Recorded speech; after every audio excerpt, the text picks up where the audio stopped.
Another Saturday, another recording. This time, recording a study on Matthew 19. The fulfillment theme continues with the fulfillment of a covenant. So, finally, for his final pilgrimage, we see Jesus and his disciples working their way on down to Jerusalem, or up as the elevation case may be, taking a left turn at the bottom of the Sea of Galilee, just south of that second mass feeding, tripping down the Jordan Valley Highway, going the long way around to Jerusalem, the typical way around this time, avoiding the typical riffraff in Samaria. Been there, done that, met the riffraff. Going the long way around in order to encounter more receptive souls in Perea, perhaps. Receptive souls on the sketchy side of the Jordan, on the east side of the Jordan River. Stragglers from John the Baptist's ministry, perhaps. Then making a right turn just above the Dead Sea, trekking back over to the west side of the Jordan River, having accumulated a reasonably large crowd that then followed him from Jericho to Jerusalem. Followed him about 17 miles, maybe more if they were on the other side previously. With that crowd being treated with various miracles and sayings along the way, as we will see, hoping for another feeding perhaps, although likely intending to attend the Passover celebration regardless. But let's get to some of those highly controversial sayings along the way. Controversial for those that don't believe in divorce anyway. Those that believe that marriage is forever and ever and ever, or at least until one spouse dies. An idealist position that I once held before I was divorced, when ideals come crashing down and reality kicks you in the head. Several years after that divorce, I can tell you that I carefully examined the arguments of Jay Adams and David Instone Brewer. Later on, examining the lesser arguments of John Piper and various other Johns on this issue. Arguments that I have presented elsewhere. Examining them carefully since I now have a dog in this fight. And this dog can hunt. So in the interest of full disclosure, my former wife is still alive, as are 3 of our children. And I remarried over 7 years later. Remarried after very closely examining the above arguments. Married a divorced woman with 3 children of her own. And nearly 17 years into a remarriage, I remain convinced that I was right, despite the various challenges that come with the territory. Now, our current commentators do a very respectable job on this topic of divorce, and they take a similar position.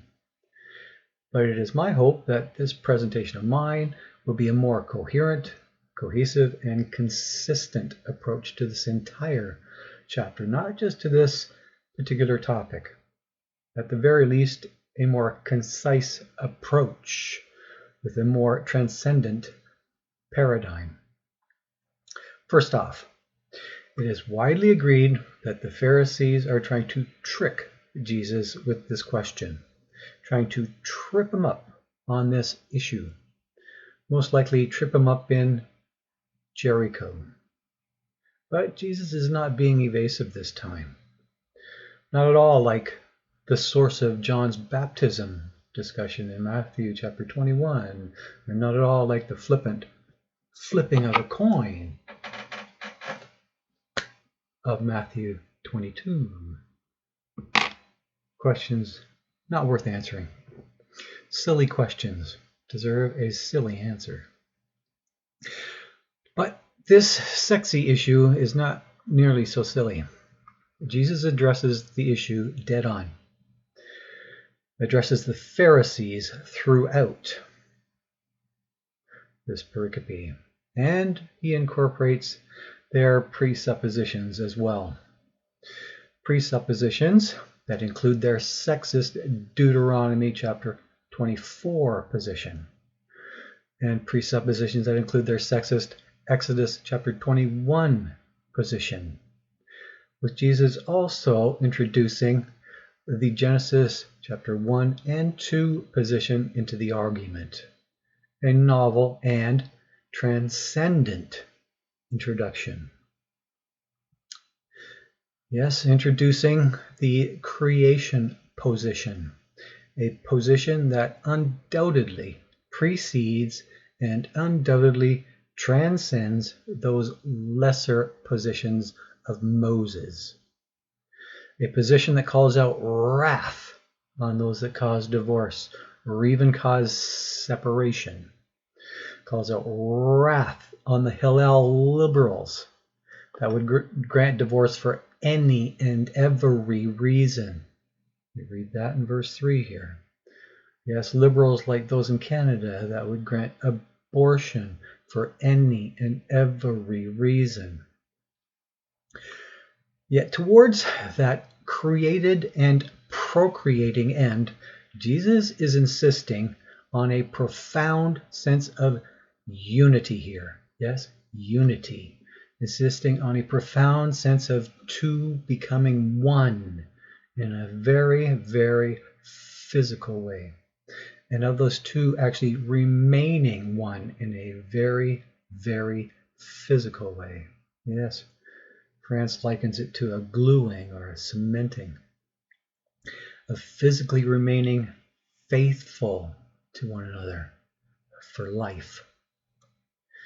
In that respect, a purely virtual way of oneness simply doesn't count. Dreams and fantasies, like our virtual unicorn illustration, well, they simply don't count. Simply don't count. Where's our unicorn? Oh, there's our unicorn. Hey there, unicorn. Ooh. No, that's your imagination. They create nothing and they procreate nothing. You are zooming in different rooms altogether. No, that unity must be totally physical in order to count. Metaphysical simply doesn't cut it. Not unless, of course, you are the Holy Spirit or some untethered angel or demon that we addressed in our first chapter. And I'm not buying into those succubus or incubus ideas either, despite Thomas Aquinas endorsing them. What are those ideas? Well, those ideas are like this, right? And you really don't want to hear the Thomas Aquinas quote on succubus and incubus. No, but instead of being so cryptic, let's get to specifics, shall we? As sensitive as those specifics are. That means that no one is to separate that profound union of marriage under no circumstances whatsoever. In verse 6. No man, no woman, and no Pharisee, no angel, no demon, and almost certainly no unicorn, as lovely as they are, the unicorn. Yeah, you like that song? Go to the description and plug in that link. Now, it should be noted now that the no one of verse 6 also includes prostitutes that are not married.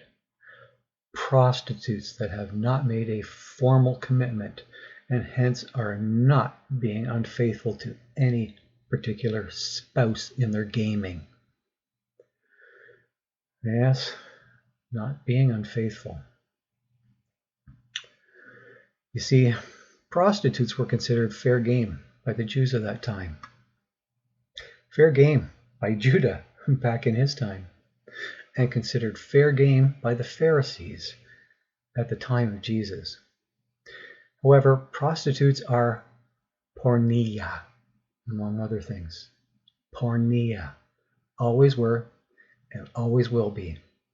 Both them and their patrons are to be considered the sexually immoral.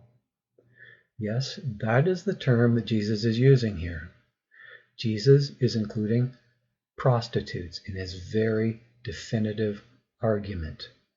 His position does not refer exclusively to adultery, which only applies to married folks, folks that are committed to remaining faithful to one another.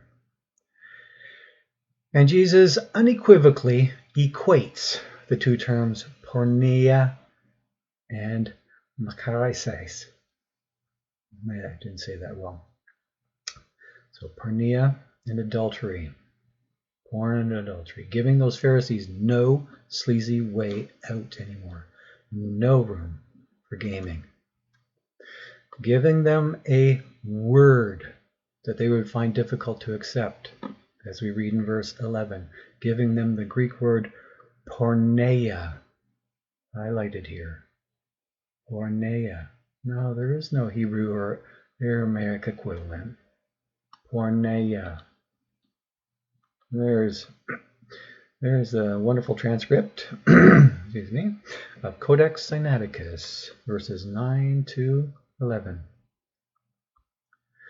Yes, giving them this singular word, porneia, a singular word, as opposed to a more lengthy statement or utterance of words which might be better designated as a rhema.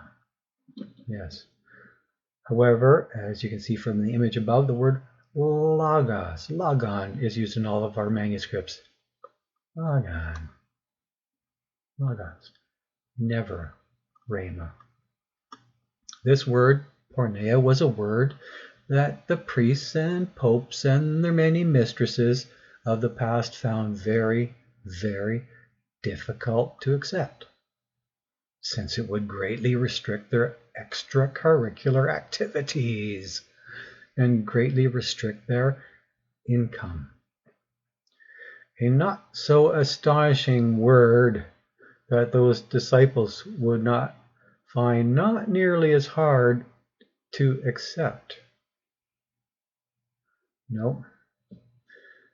In fact, they were likely fully in agreement on those priestly abuses of power. They had heard the stories. In all likelihood, they'd heard the stories. There's a pretty good chance that they had heard the priestly abuse story of Susanna. Click on the link, you can read the story. Yeah, or maybe they even read it in their Greek Septuagint, their Greek Bible of that time. A story making a social justice hero out of Daniel. Yep, the lion guy. Yet, in the disciples' flippant response, I suspect they were just trying to lighten the situation up a bit. And France suspects as much.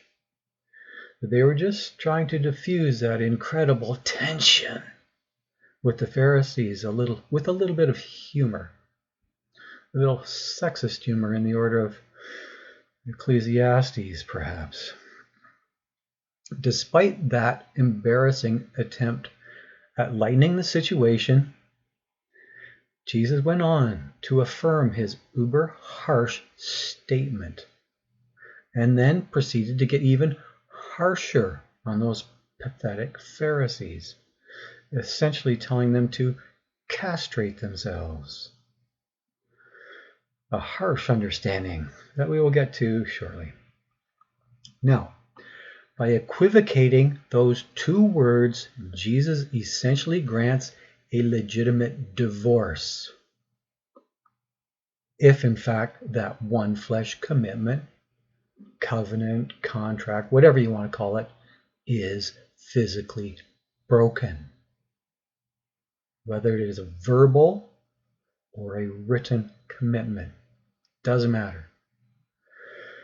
Here, Carson seems to equivocate the word covenant with the very same historically signed and sealed contract of Instone Brewer.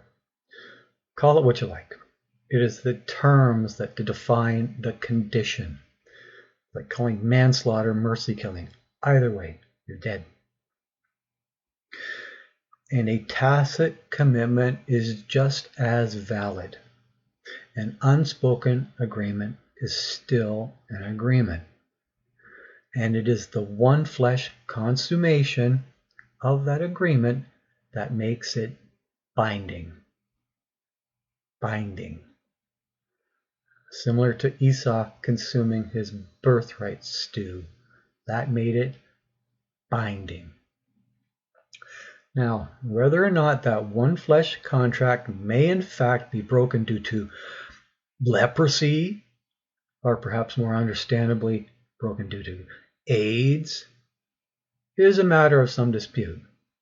Yeah, a matter of some dispute. Jesus does not appear to address the breaking of that contract by failure to provide those conjugal rights. Something you might be deprived of if the above were the case. Although Moses, yes, God, in fact, does address those rights in that Exodus passage. Rights for slaves, even. Nor does Jesus address the breaking of the contract by a failure to provide food and clothing. Those other conditions of Exodus chapter 21. And not least of all, he does not address the radical breaking of the contract by the physical maiming of the spouse, a more immediate and painful concern.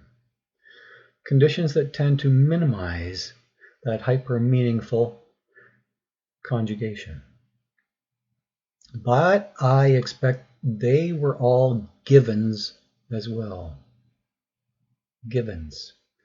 This is not a fully or prospectus being presented by Jesus. This is a brief reinforcement of the rule of faith. A brief reinforcement of the rule of faith. This is a paradigm that revolves around a continuing faithfulness. A faithfulness far beyond your Muslim one-night marriage. Now, in my particular case, that divorce was effected by a mere slip of the imagination. Not a slip of sexual immorality, and not a slip of those other factors either. Not a slip that I can blame on the devil. Rather, a slip that a sovereign God superintended for whatever purpose. A slip that was never recovered from. Never recovered from within a reasonable period of time, at any rate. Thereby granting a legitimate divorce. And thereby granting a legitimate remarriage. Now, if divorce is never ever legitimate, then remarriage is a non-starter altogether. What was the actual purpose of the divorce then? Is it merely liberation from that one flesh obligation? That's ridiculous. Why then even grant divorce? Some form of terminology at all? Huh? That loosing. Why? Why bother using an active verb when a passive or a middle verb will suffice? Why not just call it separation? Why not call it a peaceful parting of ways? Oh, call it something that is entirely unbiblical. rather than calling it something that God utterly hates. However, Jesus does grant that active divorce term in that very active verse. And Moses does grant that very active divorce term as well. He grants it in no uncertain terms. No uncertain terms. As regards to remarriage, well, that is also granted by Moses and presumably by Jesus. The implication in that verse is incredibly strong. That verse is virtually meaningless otherwise. And it is not as if a permanent separation must actually occur before a remarriage may occur. A permanent separation affected by death, for instance. In more theonomic times, that separation would be hastened when the unfaithful spouse would be promptly sentenced to die. But not after human kings were granted by God. Granted to rule over priests just a few centuries later, a few centuries after Moses, overruling that capital punishment finality. So, failing that capital punishment prerogative, it is an intimate immorality that makes remarriage viable now. More specifically, a sexual immorality, that indisputably active porneia term. To follow that Deuteronomy passage a little more, remarriage to an old spouse is not a legitimate option somewhere down the road either. Those are lightheaded moves made by folks like Elizabeth Taylor and Pamela Anderson, Richard Pryor and Eminem. Those moves, without moving on, are simply a disgrace that indicates their impulsive and impetuous nature to begin with, and nature not befitting the chosen race of Jews, a nature not to be trusted in the least. No. Fool me once, shame on me, shame on you. Fool me twice, shame on me. But let's move on to the eunuch part of this chapter. Let's move on to verse 12. Here, I don't believe that Jesus is changing senses in the least. Unlike our NIV understanding, I feel that those deprivations should all be taken literally, as does France. That it is not merely a case of living like a eunuch, but rather a case of actually being one. As the text says, some rare folks are born without a libido. And some rare folks have lost their libido due to some form of injury. And some folks have lost their libido through a self-inflicted injury. And number 3 there applies to our previously mentioned origin. An ancient scholar that took this verse quite literally. An Uber scholar that castrated himself around 250 AD. Castrated himself. Not in order to attain to the kingdom of heaven, but rather to receive a more lenient judgment on Judgment Day. Yeah. Take a closer look at that verse. It's talking about the kingdom of heaven judgment once again.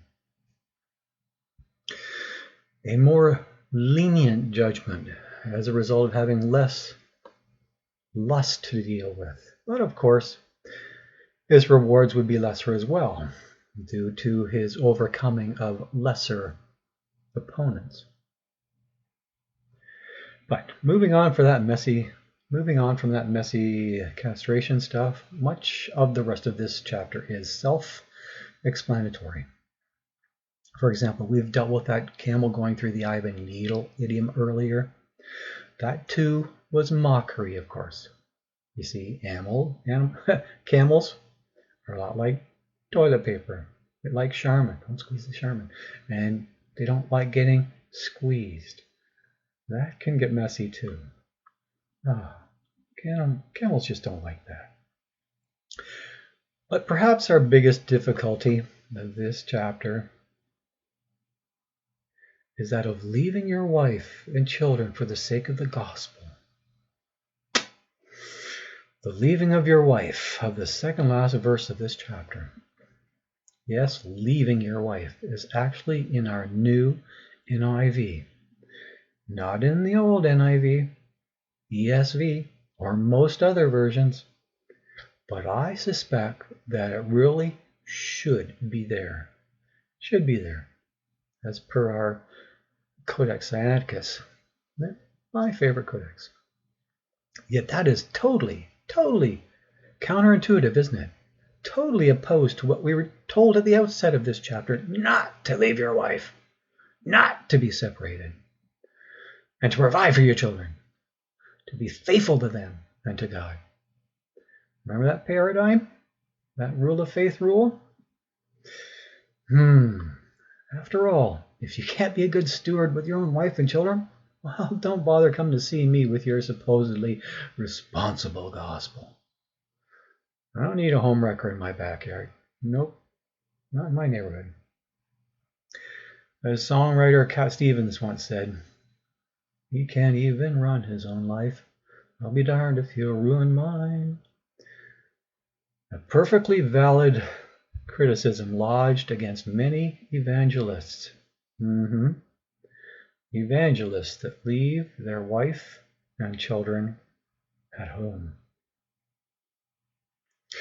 Yet I suspect that the disciples of Christ were actually granted temporary leave by their wives, as per this verse, and that's also indicated by France.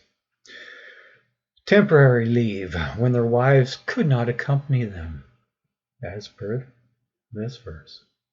Temporary leaves of absence of much less than 9 months, more in the order of a month extraordinary and rare leaves,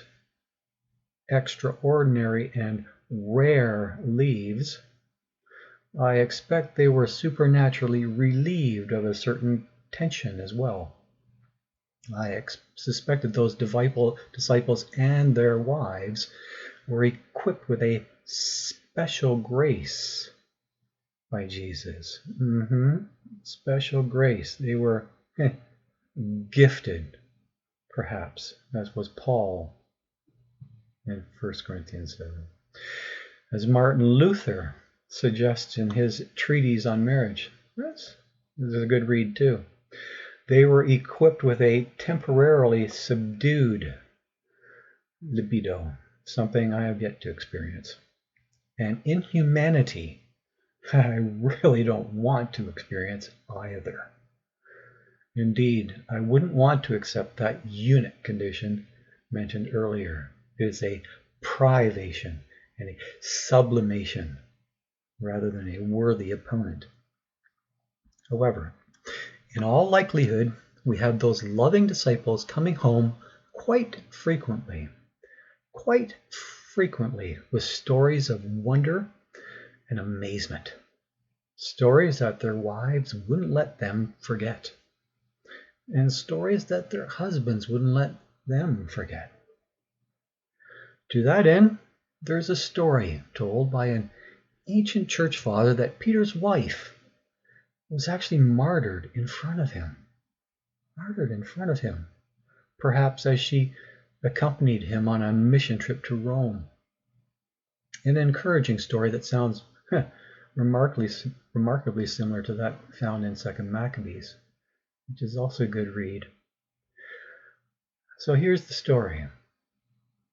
They say, accordingly, that when the blessed Peter saw his own wife led out to die, he rejoiced because of her summons and her return home, and called to her encouragingly and comfortingly, addressing her by name and saying, "O thou, remember the Lord."